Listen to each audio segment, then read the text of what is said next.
CBSE class 10 maths का कल exam हुआ था, उसी का क्वेश्चन पेपर है। फर्स्ट क्वेश्चन है quadratic equation 9x² plus 8kx plus 16 is equal to 0 has real and equal roots, then the value of K. तो रियल रूट्स तभी होता है जब डी का वैल्यू, रियल और इक्वल रूट्स तभी होते हैं जब डी का वैल्यू 0 होता है। इस तरह हम सॉल्व करेंगे तो k² 9 आएगा, k का वैल्यू 3, तो ऑप्शन फर्स्ट का ए हो जाएगा।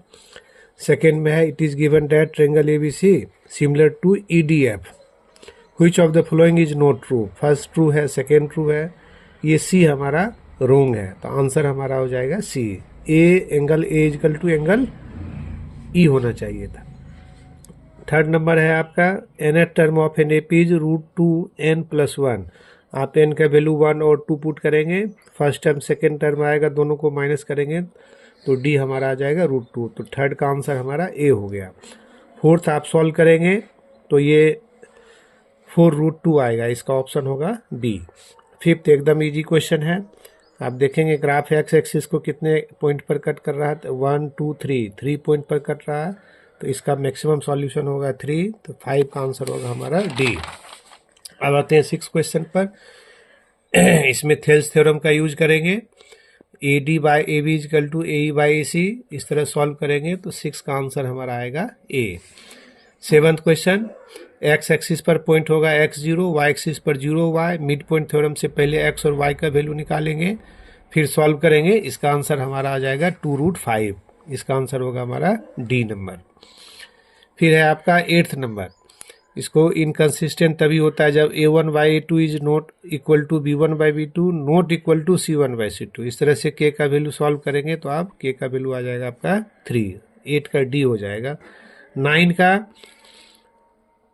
पहले थीटा निकाल लेंगे, 360/16, 360/16 अपॉन 360 πr² सॉल्व करेंगे तो ये आंसर हमारा आएगा 77/8 सेंटीमीटर स्क्वायर।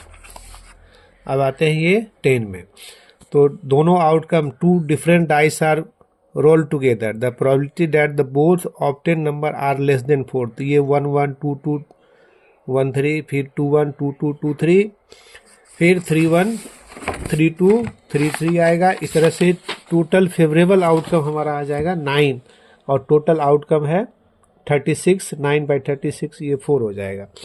आप इसको बना लेंगे, sin A is equal to 1/3, then cot A will be equal to 2√2। 12th number में 1 + tan² होता है sec² A, और 1 + cot² होता है cos² A।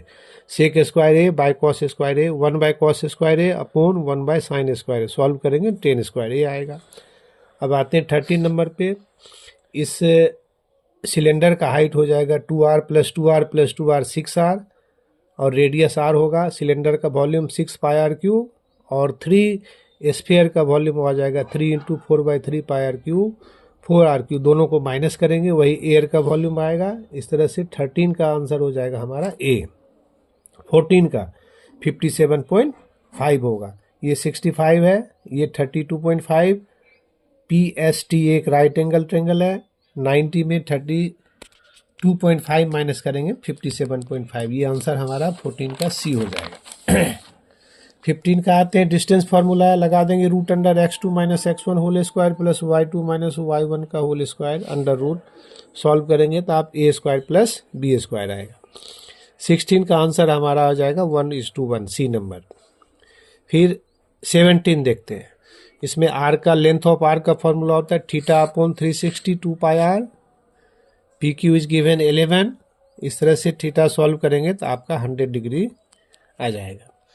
फिर है मीन एंड मीडियन, तो mode equal to 3 median - 2 mean, solve करें, एकदम इजी क्वेश्चन है। 18 का आपका आ जाएगा आंसर 34।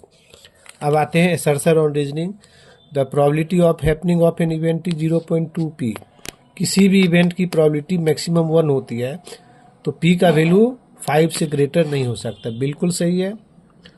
रीजन भी सही है, p not a is equal to 1 - p for any event, लेकिन इससे हमको इसका रीजन नहीं आता है, क्योंकि नंबर ऑफ फेवरेबल आउटकम कभी भी 1 से ग्रेटर नहीं हो सकता है, तो इसका आंसर मेरे ख्याल से तो डी होना चाहिए। फिर आते हैं 20 पर, √3 + √5 इज एन इरेशर, बिल्कुल सही है। Sum of any two irrational number is always irrational.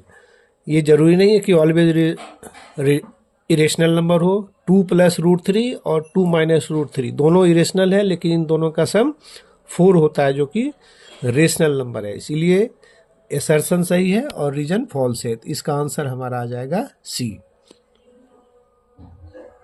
Simple question था, कुछ क्वेश्चन ट्रिकी क्वेश्चन थे और इनका आगे का भी सॉल्व करके हम अपलोड कर देंगे।